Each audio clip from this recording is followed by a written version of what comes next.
광활한 우주 속에서 인류는 오랫동안 끊임없이 질문해 왔습니다. 우리는 과연 혼자인가? 이 질문에 대한 답을 찾기 위해 과학자들은 미지의 우주에서 오는 신호들을 예의주시하고 있습니다. 때로는 희망을 주기도 하고 때로는 허탈함을 안기기도 하는 이 미스터리한 신호들. 과연 외계 생명체는 존재할까요? 그리고 우리는 그들과 소통할 수 있을까요? 우주에서 포착되는 신호들은 크게 두 가지 유형으로 나눌 수 있습니다. 첫 번째는 K사, 블랙홀, 중성자별과 같은 우주의 자연 현상에서 발생하는 전자기파 신호입니다. 이러한 자연 신호는 우주를 구성하는 기본적인 물리 법칙에 따라 발생하며 그 특성 또한 어느 정도 예측 가능합니다. 두 번째 유형은 인공적인 신호, 즉 외계 지적 생명체가 의도적으로 보낸 통신 신호일 가능성입니다. 우리가 진정으로 주목하는 것은 바로 후자입니다. 만약 우주 어딘가에 우리와 같은 혹은 우리보다 훨씬 더 발전한 문명이 존재한다면 그들은 어떤 방식으로든 자신들의 존재를 알리려 할 것이고 그 흔적을 우리가 섬세한 관측 장비를 통해 감지할 수 있을 것이라는 가설에서 인류의 외계 지적 생명체 탐사는 출발합니다. 이러한 심오한 탐사 노력의 중심에는 SETIS-EARCH4 Extraterrestrial Intelligence 프로젝트가 깊이 자리하고 있습니다. 1960년대 초 저명한 천문학자 프랭크 드레이크는 외계 문명의 존재 가능성을 탐색하는 초기 실험인 오즈마 프로젝트를 시작했으며 이후 전설적인 천문학자 칼 세이건과 함께 SETI 프로젝트를 전 세계에 알리고 주도했습니다. SETI는 수십 년간 우주의 다양한 주파수 대역에서 오는 전파를 스캔하며 외계 지적 생명체의 신호를 끈질기게 찾아왔습니다. 그리고 SETI의 숭고한 정신을 이어받은 브레이크스루 리슨과 같은 현대적인 프로젝트들은 더욱 정교하고 강력한 관측 장비와 최첨단 분석 기술을 동원하여 이 광대한 우주적 탐사를 오늘날까지도 꾸준히 이어가고 있습니다. 이들은 지구 전역에 전략적으로 배치된 거대한 전파 망원경들을 활용하여 우주 깊숙한 곳에서 오는 미세한 신호 하나라도 놓치지 않으려 필사적으로 노력합니다. 하지만 이 과정은 결코 단순하거나 쉽지 않습니다. 지구에서 발생하는 수많은 인공적인 전파 노이즈, 즉 인류 문명이 만들어내는 전자기 간섭 속에서 진정으로 우주에서 온 미지의 신호를 찾아내는 것은 마치 드넓고 거친 바닷속에서 희미하게 빛나는 작은 바늘을 찾아내는 것만큼이나 극도로 어려운 일입니다.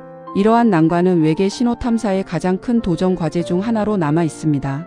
그럼에도 불구하고 몇몇 신호들은 인류의 상상력과 과학적 호기심을 폭발적으로 자극하며 외계 생명체의 존재 가능성에 대한 논의를 전 지구적으로 불지피기도 했습니다. 그중 가장 드라마틱하고 유명한 사례는 단연 1977년 8월 15일에 포착된 와우 신호일 것입니다. 오하이오 주립대학의 빅이어 전파 망원경은 72초 동안 황소자리 방향에서 매우 강력하고 특이한 전파 신호를 감지했습니다.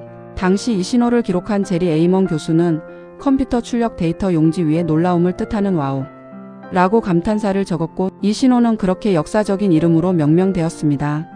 이 신호는 특정 주파수 대역 1420.4556mHz에서 평소보다 30배 이상 강하게 나타났으며 수소 원자의 전이 주파수와 매우 가까워 더욱 특별한 관심을 받았습니다.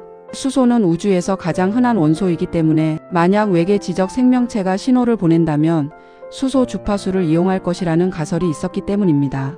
당시의 기술로는 이러한 특성을 지닌 신호를 자연 현상으로 설명하기는 매우 어려웠습니다. 물론 이 신호의 정확한 원인은 아직까지 미스터리로 남아있으며 자연적인 현상이라는 반론도 제기되지만 최근의 심층적인 분석에서는 이 신호가 특정 별자리 방향에서 온 것일 가능성이 더욱 높게 제시되기도 하며 여전히 해결되지 않은 우주의 수수께끼로 남아있습니다.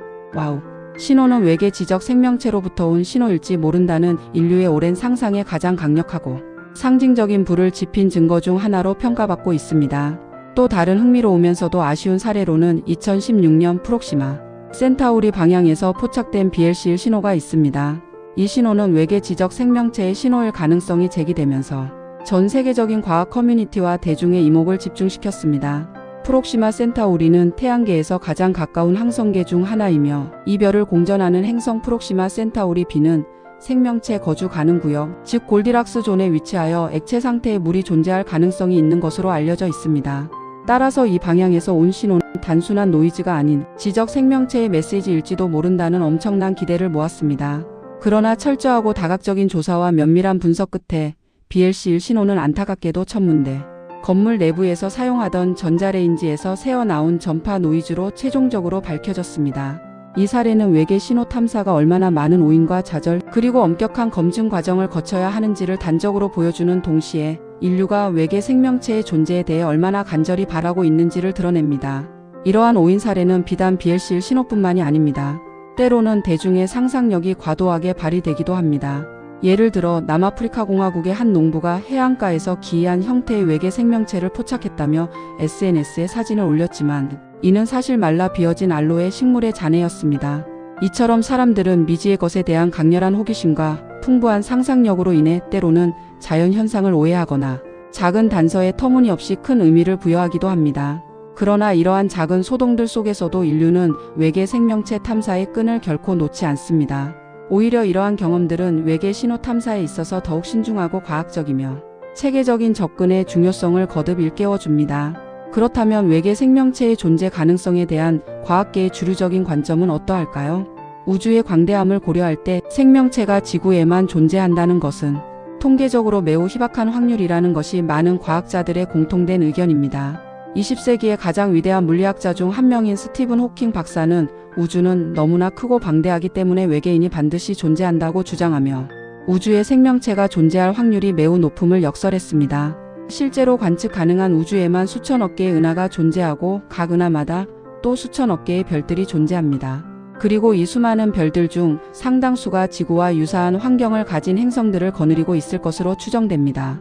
특히 액체 상태의 물이 존재할 수 있는 적정 거리, 즉 생명체 거주 가능 구역 해버터벌 존에 위치한 행성들은 외계 생명체가 존재할 유력한 후보지로 꼽힙니다.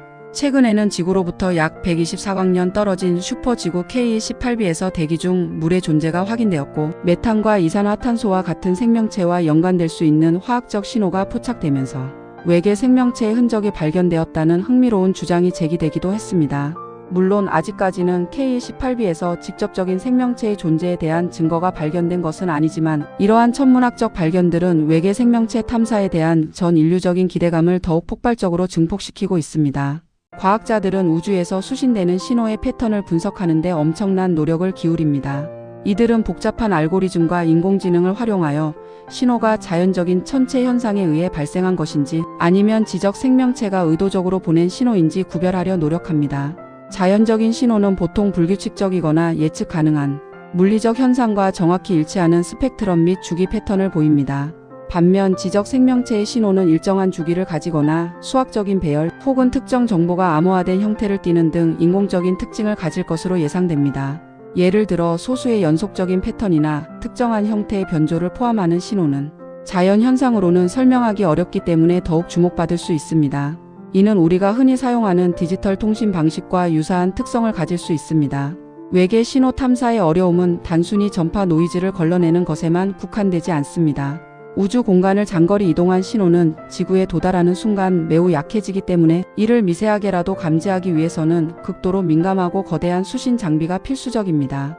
또한 우리가 외계 생명체와 같은 시간대에 같은 주파수로 신호를 주고받을 것이라는 보장은 어디에도 없습니다.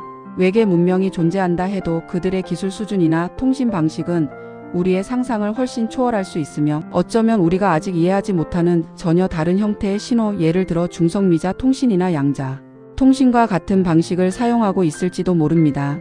더욱이 우주의 광활한 거리를 고려할 때 신호가 우리에게 도달하는 데에는 수백, 수천, 심지어 수만 년이 걸릴 수도 있습니다. 이는 우리가 신호를 보내고 그에 대한 응답을 받기까지 엄청난 시간적 지연이 수반될 수 있음을 의미하며 이는 인류의 짧은 역사 속에서는 거의 불가능에 가까운 통신이 될 수 있음을 시사합니다. 이러한 무수히 많은 난관과 도전에도 불구하고 인류는 외계 생명체를 찾기 위한 노력과 희망을 결코 멈추지 않을 것입니다. 이는 단순한 과학적 호기심을 넘어 인류의 존재론적 질문에 대한 심오한 답을 찾고 우주 속에서 우리 자신의 위치를 확인하려는 본능적인 과정이기 때문입니다. 우주에서 포착된 미스터리한 신호들은 때로는 오해로 끝나기도 하지만 그 속에서 우리는 미지의 세계에 대한 끊임없는 희망과 탐구 정신 그리고 뜨거운 열정을 발견합니다. 언젠가 우주에서 들려오는 어떤 신호가 명확히 외계 지적 생명체의 메시지로 확인될 그날이 온다면 그것은 인류 역사의 가장 위대하고 기념비적인 순간 중 하나로 영원히 기록될 것입니다. 그 장엄한 날을 고대하며 인류는 오늘도 광활하고 신비로운 우주를 향해 겸허하게 귀를 기울이고 희망을 품고 탐사를 이어가고 있습니다. 이 우주 어딘가에 우리의 질문에 답해줄 존재가 있기를 바라면서 말입니다.